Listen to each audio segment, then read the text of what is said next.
আমরা যারা ফ্রিজ ব্যবহার করি তারা সকলেই সবচেয়ে কমন একটি সমস্যায় পড়ি যে ফ্রিজ হতে পানি পড়ে। তো এই ফ্রিজ হতে যদি পানি পড়ে তাহলে আমাদের আশেপাশের অনেক লোকজনই বলে যে ফ্রিজের গ্যাস সমস্যা হলে ফ্রিজ হতে পানি পড়ে। আসলে কি ফ্রিজের গ্যাস সমস্যা হলে ফ্রিজ থেকে পানি পড়ে, নাকি অন্য কোনো সমস্যা হলে ফ্রিজ থেকে পানি পড়ে? চলুন ফ্রিজ হতে পানি পড়ার 5টি কারণ সম্পর্কে আজকে আমরা জেনে নেই।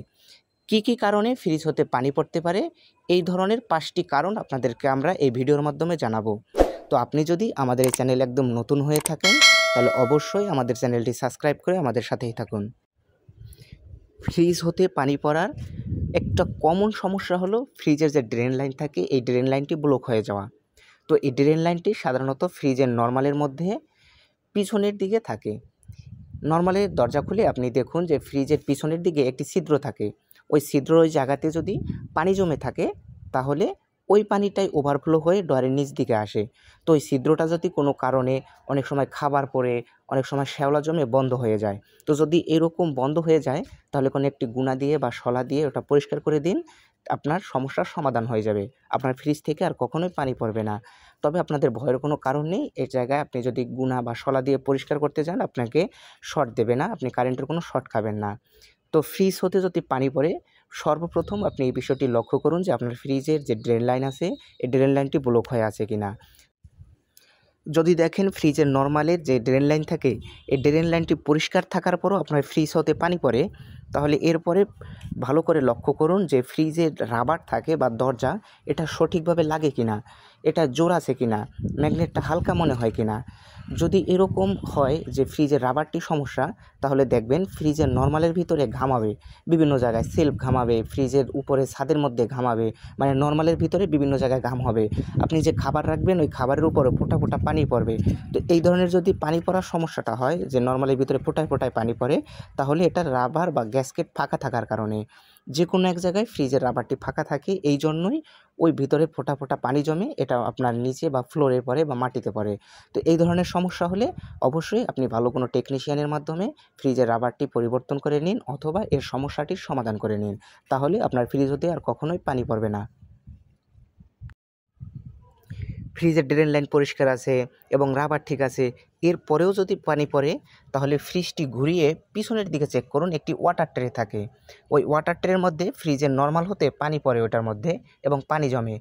ওইটা অনেক ফ্রিজে অনেক সময় নিজে থেকে শুকিয়ে যায়, আবার অনেক সময় নিজেদের থেকে ফেলে দিতে হয়।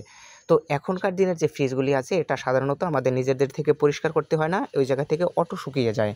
তো আপনার ফ্রিজে দেখুন যে ওই যে ট্রেটা আছে ওই ট্রের মধ্যে অতিরিক্ত পানি আছে কিনা, ট্রের উপর দিক হতে পানি পড়ে কিনা। যদি এই ধরনের সমস্যা হয় যে ট্রের উপর দিয়ে উপচিয়ে পানি পড়ছে তাহলে ওই ট্রেটি পরিষ্কার করে দিন, আপনার ফ্রিজ হতে আর পানি পড়বে না, ফ্রিজ হতে পানি পড়ার সমস্যাটির সমাধান হয়ে যাবে।